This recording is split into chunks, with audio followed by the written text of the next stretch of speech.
हे, तुम मंदिर नहीं गई? बाकी सारी लेडीज मंदिर गई हैं। हाँ। मैंने देखा कि तुम घर पर हो, तो मैं बहाना बनाकर किसी तरह यहाँ आ गई। बहुत ब्रिलियंट हो जो तुम। बिल्डिंग बना रहे हो उसमें एक 3 बेडरूम फ्लैट रखना, वो हमारे लिए होगा।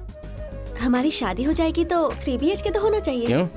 इस घर में क्या बुराई है? यहाँ एक रूम में तुम्हारी बहन सोती है, दूसरे में तुम्हारे मम्मी पापा। तो मैं हॉल में अपनी फर्स्ट नाइट नहीं बिताऊंगी। लगता है तुमने सब कुछ प्लान करके रखा हुआ है।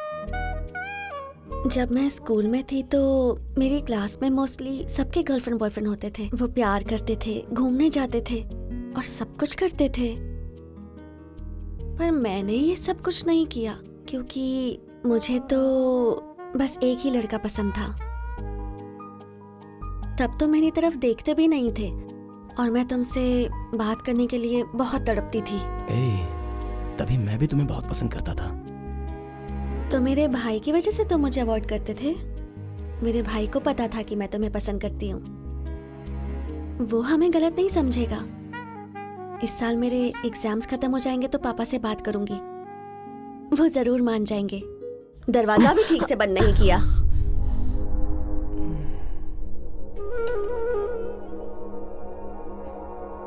दोस्त बुरा मत मान, प्यार में ये सब होता है यार। प्रभु को तेरे बारे में पहले से ही पता था। टेंशन मत ले, वो कुछ नहीं करने वाला। एक लाई। हाँ बोलो भाई। रमेश को ऑटो लाने को बोल, माँ को हॉस्पिटल लेके जाना है। ठीक है भाई। उस बारे में कुछ बात मत करना।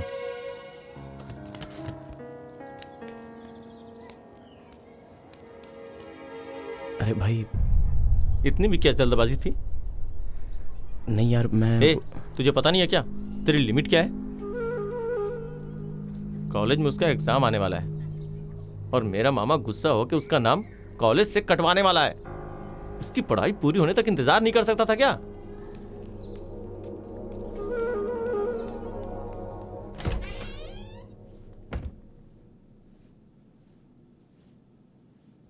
क्या हुआ, नींद नहीं आ रही क्या? नहीं पापा।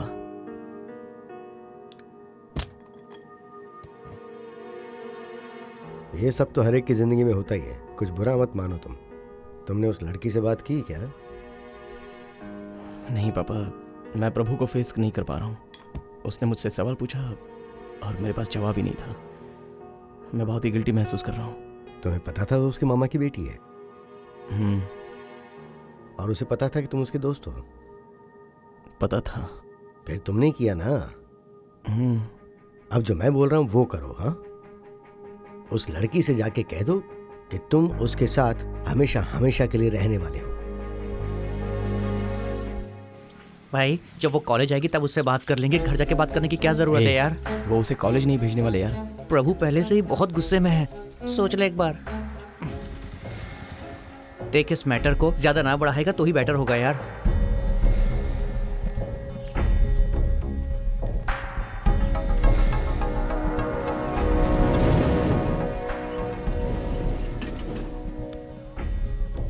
क्या है, तुम यहाँ क्यों आए हो? हाँ, वो आंटी, मुझे आपसे और अंकल से कुछ बात करनी थी। क्यों? तुमने हमें जितना शर्मिंदा किया है उतना काफी नहीं है क्या? हाँ, चिल्ला क्यों रही हो? पूरी दुनिया को बताना चाहती हो क्या? मैंने फोर्स इसलिए किया था ताकि शांति को घर पे रुका सकूं। मैं खुद ही उसके पीछे पड़ा था, जबकि उसे कोई इंटरेस्ट नहीं था।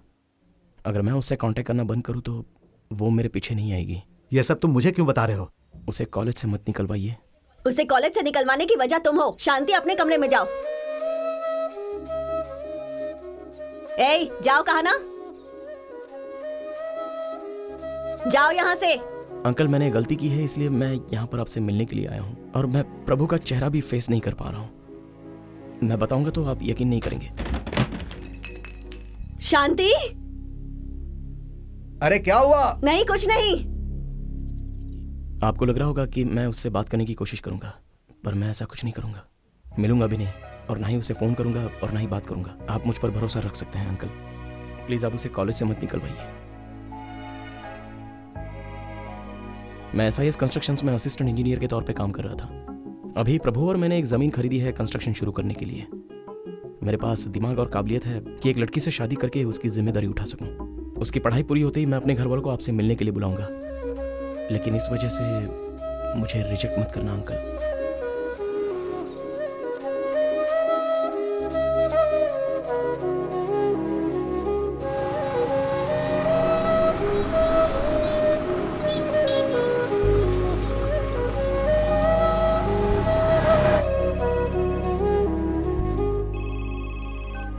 हाँ बोल भाई।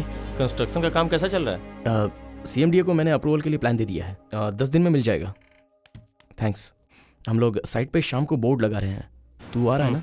आऊँगा।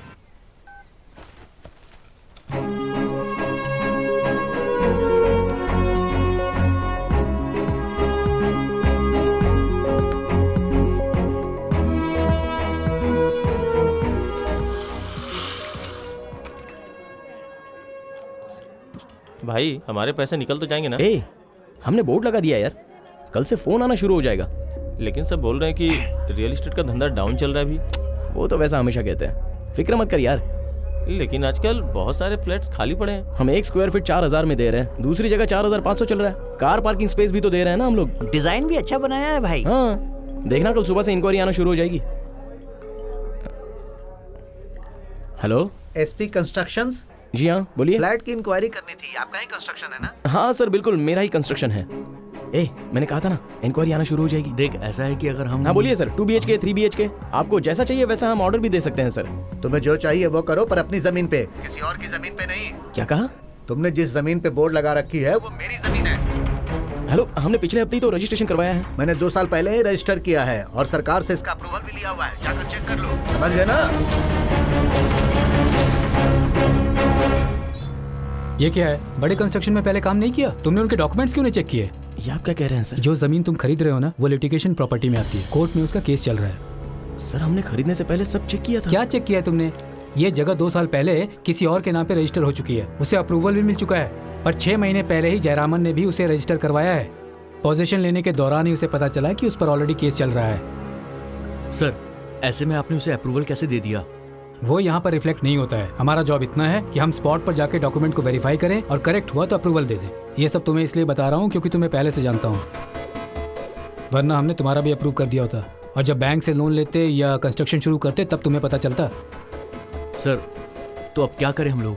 अब तो बहुत मुश्किल है, आसानी से इसमें कोई कुछ भी नहीं कर सकता। अब तो जिसने बेचा है उससे सब क्लियर करो और अपने सारे पैसे वापस ले लो, और कोई चारा नहीं है। सर अगर पहले से कोई केस चल रहा था तो आप उस आदमी को अप्रूवल कैसे दे सकते थे? जब डॉक्यूमेंट्स ठीक नहीं थे तो आपने हमें पहले क्यों नहीं रोका? ए सरवन मेरी बात सुन। हमारे पास रोज 100 डॉक्यूमेंट्स आते हैं। हर जमीन 10 लोगों के नाम पे रजिस्टर हुई होती है। हम जितना भी केयरफुल हो, धोखा खा ही जाते हैं। हमारे सिस्टम में बहुत सारे लूप होल्स हैं।